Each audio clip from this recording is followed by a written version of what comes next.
Madame, Monsieur, bonsoir. Vous êtes sur Al24 News. Bienvenue dans ce 19h Info et à la une de l'actualité. Le chef de la diplomatie algérienne poursuit sa visite aux États-Unis d'Amérique. Au menu, une réunion avec les hauts responsables du Conseil de sécurité américain et une rencontre avec la diaspora algérienne établie aux États-Unis.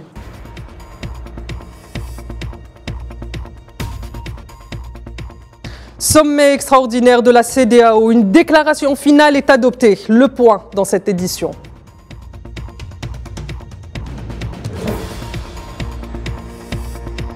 Regain de tension aux frontières de la Biélorussie et de la Pologne. La Pologne annonce le déplacement de nouvelles troupes à la frontière.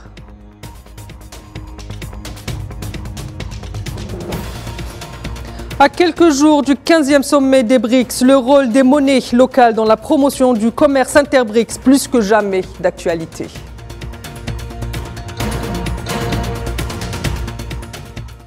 Je vous le disais en titre, le ministre algérien des Affaires étrangères Ahmed Attaf poursuit sa visite aux États-Unis d'Amérique. Entamée mardi dernier, le chef de la diplomatie a rencontré des hauts responsables du Conseil national de sécurité de la Maison-Blanche et au département d'État américain, parmi lesquels le conseiller politique au sein du département d'État américain Derek Chollet et le coordinateur du Conseil national de sécurité américain Beret McGregor. Aux côtés des questions d'intérêt bilatéral telles que les prochaines échéances politiques et économiques, de nombreux dossiers internationaux, à commencer par la situation en Palestine ainsi que l'évolution du processus politique en Libye en vue de l'organisation d'élections libres et démocratiques, sans oublier la situation au Niger et les moyens de promouvoir la paix dans ce pays ont été au menu de ces rencontres.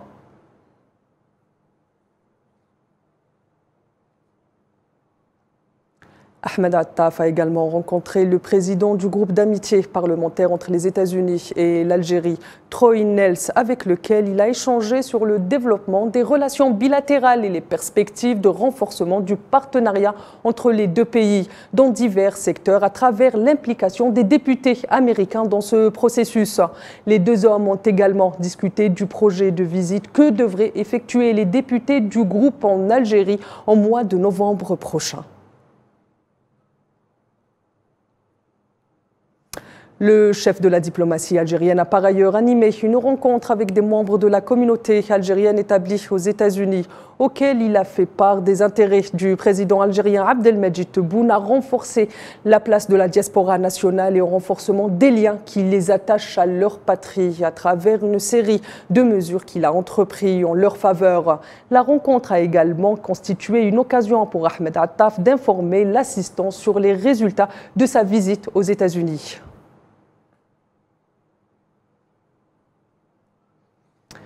Les dirigeants de la CEDEAO sont arrivés donc ce jeudi à Abuja pour un sommet extraordinaire consacré naturellement à la situation au Niger. Comme vous pouvez le voir sur ces images, les chefs de la CEDEAO ont répondu présents lors de ce sommet décisif pour l'avenir du pays.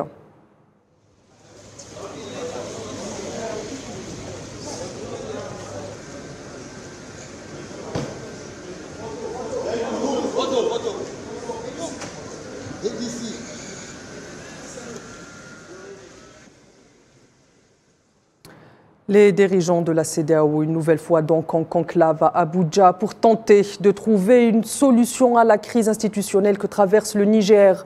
L'organisation ouest-africaine, dont le Niger est membre, semble avoir changé son fusil d'épaule et favorisé la solution de la négociation et des pourparlers avec les auteurs du coup d'État du 26 juillet dernier. Le président en exercice du bloc et président du Nigeria, Bola Tinubu, a mis en avant la solution diplomatique lors de son allocution d'ouverture des travaux de cette session extraordinaire, affirmant qu'elle serait la plus favorable au peuple nigérian. Dans sa déclaration finale, la CEDEAO a affirmé que toutes les alternatives restent d'actualité, y compris le scénario d'une intervention militaire comme ultime recours. La CEDEAO a déclaré l'instauration de nouvelles mesures comprenant la fermeture des frontières et le gel des avoirs de ceux qui entravent le retour à l'ordre constitutionnel du pays. Enfin, la déclaration finale du sommet appelle entre autres l'Union africaine à soutenir toutes les décisions de l'organisation au sujet du Niger.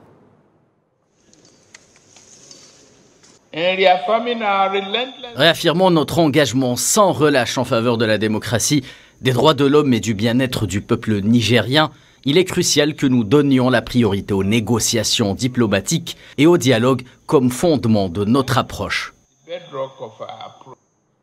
L'éventualité d'une intervention militaire étrangère au Niger, fortement dénoncée par les populations de l'Afrique de l'Ouest, notamment à Dakar, où la rue n'hésite pas à crier haut et fort son opposition à la CEDEAO, alors que les autorités du pays avaient accueilli favorablement cette éventualité. Pour rappel, depuis plusieurs années déjà, les interventions militaires sous toutes leurs formes sont fortement dénoncées par les populations africaines. Depuis plusieurs semaines, on entend souvent que la CEDEAO va envoyer des militaires au Niger. Mais bon, je pense que vraiment, c'est pas, pour moi personnellement, je ne suis pas d'accord avec ça, parce que normalement, nous sommes tous des Africains et le Niger fait partie du continent africain. Donc nous devons tous être ensemble, solidaires avec notre pays voisin, le Niger. Mais pas envoyer des militaires et faire la guerre entre nous, quoi. Vraiment, je ne suis pas d'accord avec ça, pour la CEDEAO. Mercredi, 2 émissaires du président nigérian, actuel président de la CEDEAO, se sont rendus à Niamey pour rencontrer les membres du Conseil national pour la sauvegarde de la patrie qui occupe actuellement le pouvoir au Niger. Il s'agit de Lamidou Mohamed Sanoussi et Abdou Salami Aboubakar. Selon plusieurs sources concordantes, seul Lamidou Mohamed Sanoussi se serait entretenu avec le chef de file du CNSP, Abdourahmane Tchiani. Pour rappel, les putschistes avaient dans un premier temps refusé de recevoir les deux émissaires pour des raisons sécuritaires. De son côté, le membre du Conseil national pour la sauvegarde de la patrie à la tête du Niger depuis le coup d'État du 26 juillet dernier donc a annoncé la constitution d'un gouvernement pour conduire la transition du pays. Le dit gouvernement se compose de 20 ministres conduits par Ali Mohamed Lamine Zein, connu pour avoir occupé notamment le poste de ministre des Finances auparavant. Le président du Conseil national pour la sauvegarde de la patrie, chef de l'État, chef du gouvernement, a signé ce jour un décret portant nomination des membres du gouvernement. Au terme de ce décret sont nommés Premier ministre, ministre de l'économie et des finances, M. Lamine Zen Ali Mohamed, ministre d'État, ministre de la Défense nationale, général de corps d'armée Salifou Moudi, ministre d'État, ministre de l'Intérieur, de la Sécurité publique et de l'administration du territoire, général de brigade Mohamed Toumba. Les conditions de détention du président Mohamed Bazoum et de sa famille inquiètent l'ONU.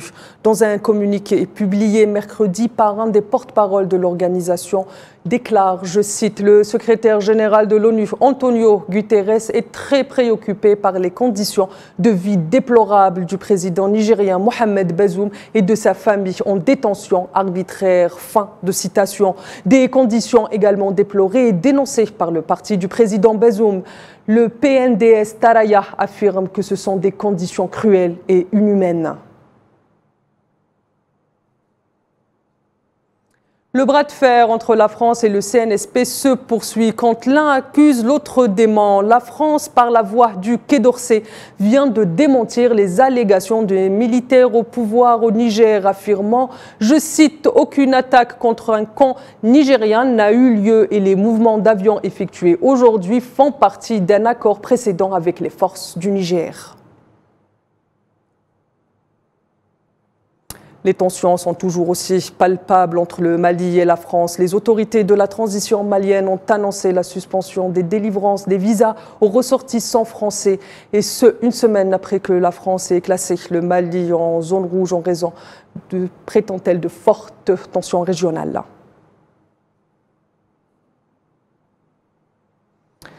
Et la détérioration de la situation humanitaire au Soudan a fait l'objet d'un débat au Conseil de sécurité de l'ONU. Selon le Bureau des Nations Unies pour la coordination des affaires humanitaires, près de 4 mois après le début de ce conflit entre l'armée du pays et les forces de soutien rapide, des millions de personnes restent prises au piège d'une calamité humanitaire qui ne cesse de s'aggraver. Selon les chiffres onusiens, toujours plus de 4 millions de personnes ont dû fuir leur foyer et 3 3,2 millions de personnes ont été déplacées à l'intérieur du pays et près de 900 000 personnes ont traversé la frontière avec les pays voisins, notamment avec le Tchad, l'Égypte et le Soudan du Sud.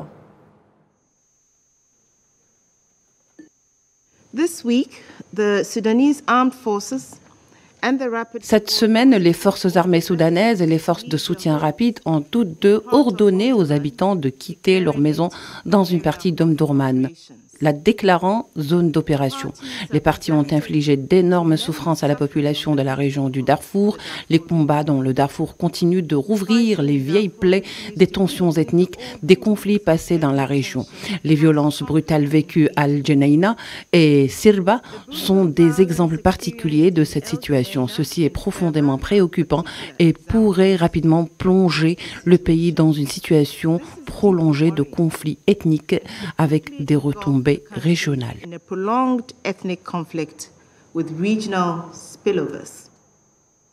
Et face à la recrudescence de la crise migratoire qui frappe de plein fouet la Tunisie et la Libye, les deux pays ont trouvé un accord concernant la question des migrants bloqués à leurs frontières communes.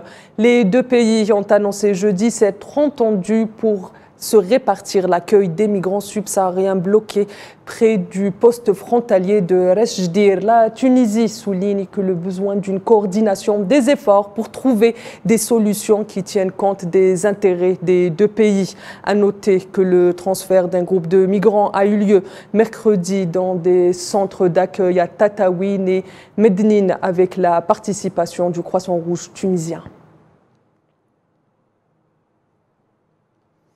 Voilà donc pour ce qui est de l'actualité continentale. Direction la Palestine occupée à présent. Amir Khalifa, jeune palestinien âgé de 27 ans, tombé en martyr sous les balles de l'occupant sioniste à Naplouse, a été inhumé ce jeudi. Amir Khalifa, originaire de la localité de Zouata, a reçu une balle dans la tête et une autre dans le dos. Et 3 autres jeunes palestiniens ont par ailleurs été blessés tôt ce jeudi lors d'une nouvelle incursion des soldats sionistes dans la parc public à Al-Quds occupé. Pour rappel, au cours de l'année 2022, plus de 230 Palestiniens ont été assassinés par les forces de l'occupation sioniste.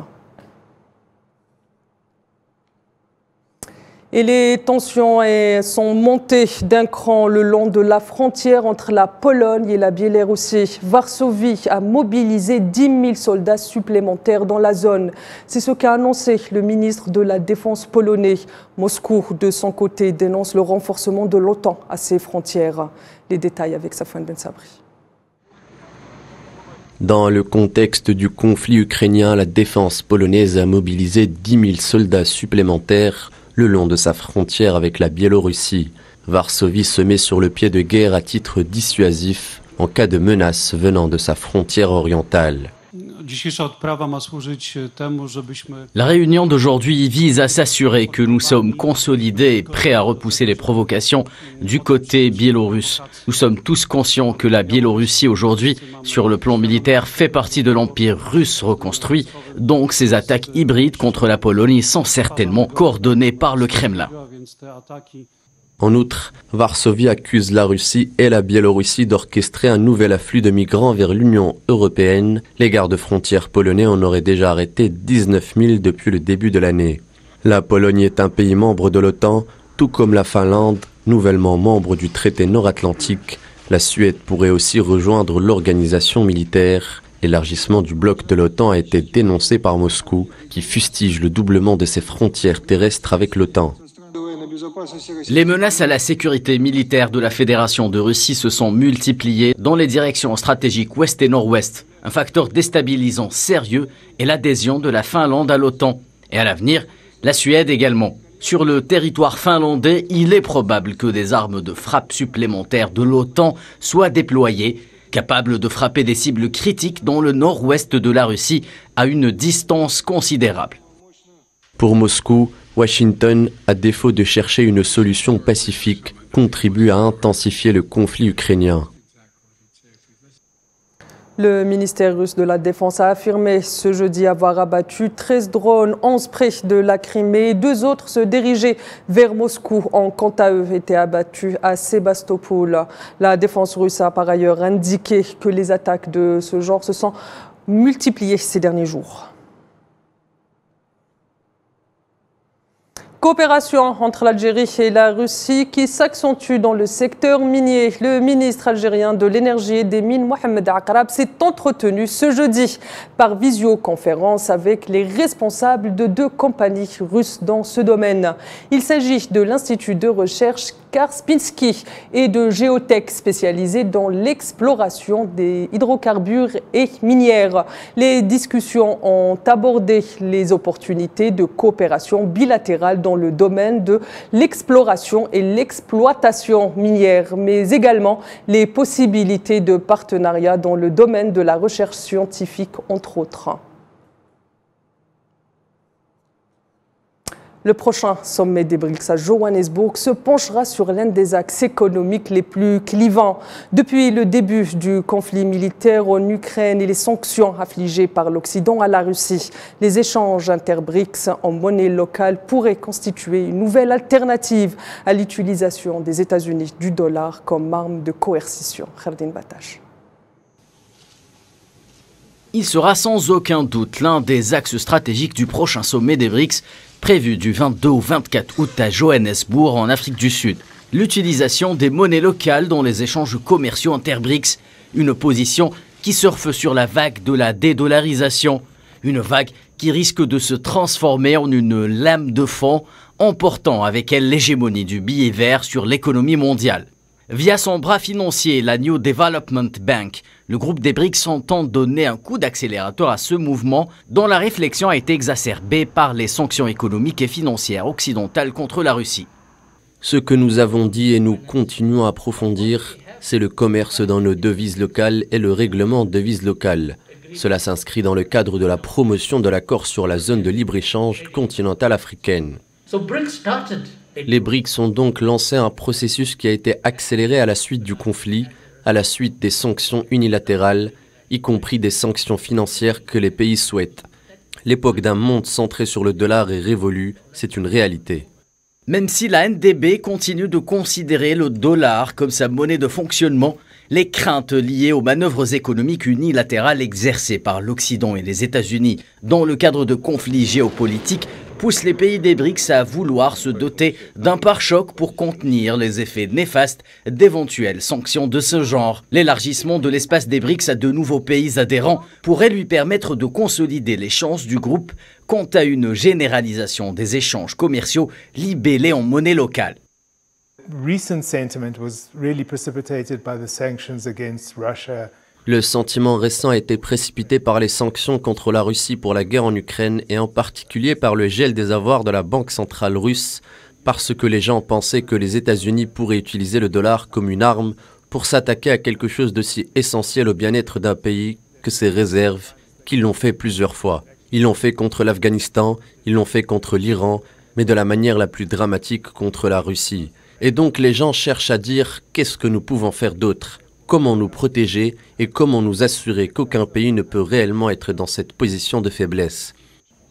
Les experts s'attendent à ce que l'émancipation du dollar sera l'un des thèmes qui marqueront le débat à Johannesburg dans quelques jours. Au mois de mars dernier, le Brésil et la Chine, 2 membres des BRICS, avaient annoncé un accord pour que les échanges commerciaux entre les 2 pays soient effectués dans leur propre monnaie, sans utilisation du dollar américain.